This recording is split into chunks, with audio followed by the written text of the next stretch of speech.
आज हम आपको हिंदी के विभाजन की बात हुई थी, तो हिंदी का विभाजन किस किस आधार पे हुआ था, कैसे हुआ था, वो हमने आपको इतिहास में बताया था।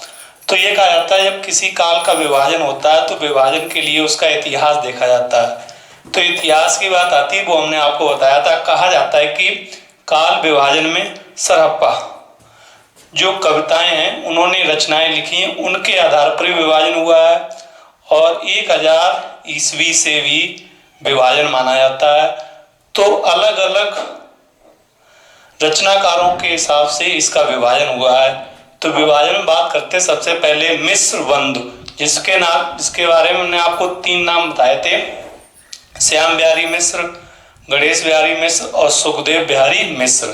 तो उन्हें मिस्र को किस नाम से जाना जाता है? मिस्र बंधुओं के नाम से जाना जाता है, जिन्होंने काल विभाजन किया था, जिन्होंने कुल 5 प्रकार से काल विभाजन किया था। 1 2 3 4 5। तो पहले प्रारंभिक काल, अगर आपसे पूछे प्रारंभिक काल को इन्होंने कितने भागों में बांटा था, तो 2 भागों में। पूर्व प्रारंभिक काल जिसमें 700 से 1343 और उत्तर प्रारंभिक काल तो इन्होंने 1444 से और 1344 से 1444 तक विभाजन किया था। इन्होंने दूसरे काल का विभाजन जो किया था उसे माध्यमिक काल कहा था, जिसे पूर्व माध्यमिक 2 भागों में बांटा था। पूर्व माध्यमिक काल 1445 से 1560 तक और प्रौढ़ माध्यमिक काल 1561 से और 1680 तक। तीसरा है अलंकृतिक काल, को भी 2 भागों में बांटा था। पूर्व अलंकृतिक काल 1681 और 1790। उसके बाद उत्तर अलंकृतिक काल 1791 से 1889 तक। चौथा काल है परावर्तन काल, जिसमें 1890 से लेकर 1924 तक है। और 5वां जो काल है वो है आपका वर्तमान काल, जो 1926 से अब तक चल रहा है, उसे वर्तमान काल कहा था। तो इन काल 5 का विभाजन किया था मिस्र बंधु। मिस्र बंधु में कितने लोग हैं? 3 लोग हैं, वो हमने आपको बताया था। अब है आचार्य रामचंद्र शुक्ल के द्वारा काल विभाजन हुआ था। तो इन्होंने कुल 4 प्रकार से काल विभाजन किया था। वो प्रकार भी पूछ सकता है कितने प्रकार से किया था। तो इन्होंने आदि काल को नाम दिया था वीर गाथा काल। अगर आपसे पूछे आदि काल को वीर गाथा काल किसने कहा था, तो वो कहा था आचार्य रामचंद्र शुक्ल ने। तो इन्होंने जो समय बताया वो 1050 से और 1375 तक। दूसरा पूर्व माध्यमिक काल, जिसे इन्होंने भक्ति काल कहा था, वो 1375 से 1700 तक है। तीसरा काल जो है इनका उत्तर माध्यमिक काल है, जिसे इन्होंने रीत काल का नाम दिया था, वो 1700 से 1900 तक है। आगे कहा जाता है आधुनिक काल। चौथा काल है आधुनिक काल, जिसे गद्य काल भी कहा जाता है, जो 1900 से 1984 तक है।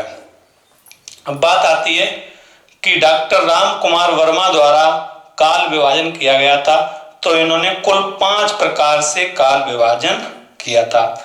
तो इसमें संधि काल की बात आती है। संधि काल 750 से लेकर 1000 तक है और 1000 से लेकर दूसरा का है चारण काल, ये 1000 से लेकर आपका 1375 तक है। तीसरा भक्ति काल 1375 से 1700 तक है। रीत काल 1700 से लेकर 1900 तक है।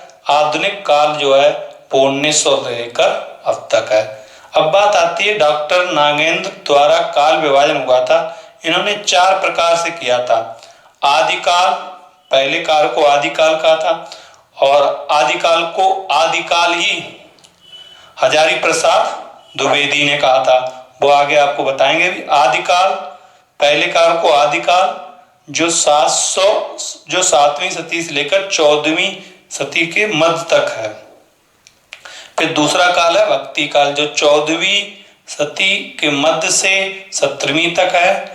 और तीसरा जो है वो रीत काल है, 17वीं से 19वीं तक है। और चौथा जो है वो आधुनिक काल है, वर्तमान में चल रहा है, वो 1900 सदी से लेकर अब तक माना जाता है।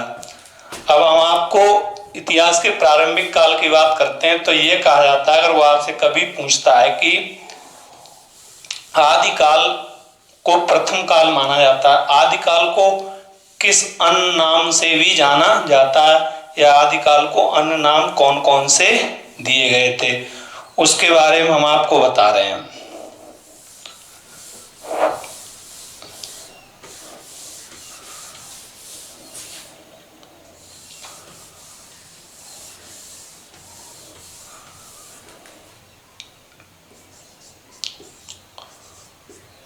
बात आती है आदिकाल को आदिकाल किसने कहा था। आदिकाल को आदिकाल कहा था हजारी प्रसाद द्विवेदी ने, और आदिकाल को बील गाथा काल कहा था आचार्य रामचंद्र शुक्ल ने। आदिकाल को संधि काल और चारण काल कहा था किसने, राजकुमार वर्मा ने। और आदिकाल को प्रारंभिक काल किसने कहा था, वो कहा था मिश्र बंधु ने। अब बात आती है आदिकाल को चारण काल कहा था गियर्सन ने भी कहा था, और आदिकाल को सिद्ध सामंत काल कहा था राहुल संकृत्यान ने। और आदिकाल को वीर काल किसने कहा था, आदिकाल को वीर काल किसने कहा था, तो वो विश्वनाथ ने कहा था। और आदिकाल को बीज वपन काल जो है वो महावीर प्रसाद द्विवेदी ने कहा था। ये प्रक्रिया आदिकाल की है। आगे जानकारी अगली वीडियो में बताएंगे, आदिकाल की विस्तृत जानकारी।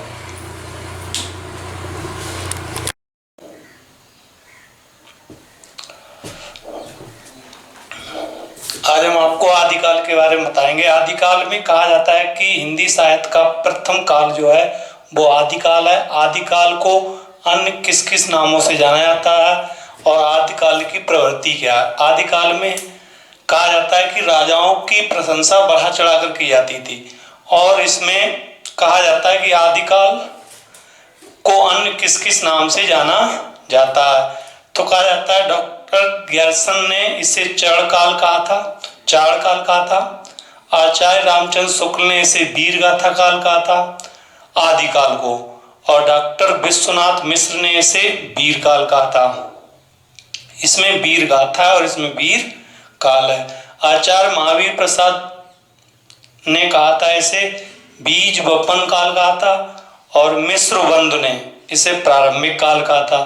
और प्रारंभिक काल अन्य एक कवि हैं उन्होंने भी कहा था, वो हैं गणपति चंद्र शुक्ल ने भी कहा था। आगे आता है हजारी प्रसाद द्विवेदी ने आदिकाल को आदिकाल कहा था। ये कई बार पूछा था आदिकाल को आदिकाल किसने कहा था, तो हजारी प्रसाद द्विवेदी ने कहा था। डॉक्टर राजकुमार शुक्ल ने इसे संधि काल और चारण काल कहा था। राहुल संकृत्यान ने इन्हें सिद्ध सामंत काल भी कहा था आदिकाल को। ये क्वेश्चन कई बार पूछा गया है। आगे आता सुमन राजे ने इसे आधार काल कहा है, और अभी हमने बताया था गणपत चंद्र शुक्ल ने इसे प्रारंभिक काल भी कहा जाता है। आदिकाल की प्रमुख रचनाएं हैं परमाल रासव, जिसका एक दूसरा नाम है आलाखंड कहा जाता है, और हमें अभी बताया था इसमें आदिकाल में राजाओं के युद्ध का वर्णन मिलता है, और उनकी वीरता को बढ़ा चढ़ाकर कहा जाता है। बढ़ा चढ़ाकर करने के कारण ही इसमें अलंकार प्रयोग हुआ है, अशोक्ति अलंकार। अशोक्ति अलंकार वहां पर होता है जहां पर किसी की प्रशंसा बढ़ा चढ़ाकर की जाए। अब बात आती है जनिक रचनाकार हैं जिन्होंने परमाल रासव की रचना की है। परमाल रासव का एक नया नाम है आलाखंड, जिसमें आला और उदर के बारे में विस्तृत चर्चा की जाती है, और उनकी लड़ाइयों से संबंधित इसमें उल्लेख मिलता है। चंद्रवरदाई की रचना है पृथ्वीराज रासव। पृथ्वीराज रासव जो हैं वो उसमें पृथ्वीराज चौहान के द्वारा जितना भी युद्ध किए गए उनका वर्णन किया गया है। चंद्रवरदाई पृथ्वीराज रासव के दरबारी कवि भी हैं, मित्र भी हैं उनके। और कहा जाता है पृथ्वीराज चौहान ने जितना भी युद्ध किए उनके सभी उल्लेखों को बढ़ा चढ़ाकर लिखा गया है पृथ्वीराज रासव में चंद्रवरदाई के द्वारा।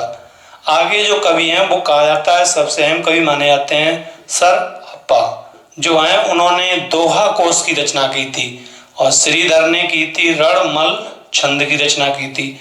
आदिकाल का जो संबंध है वो किस किस से है, सिद्ध से है, नाथ से है, जैन से है और रासव से है।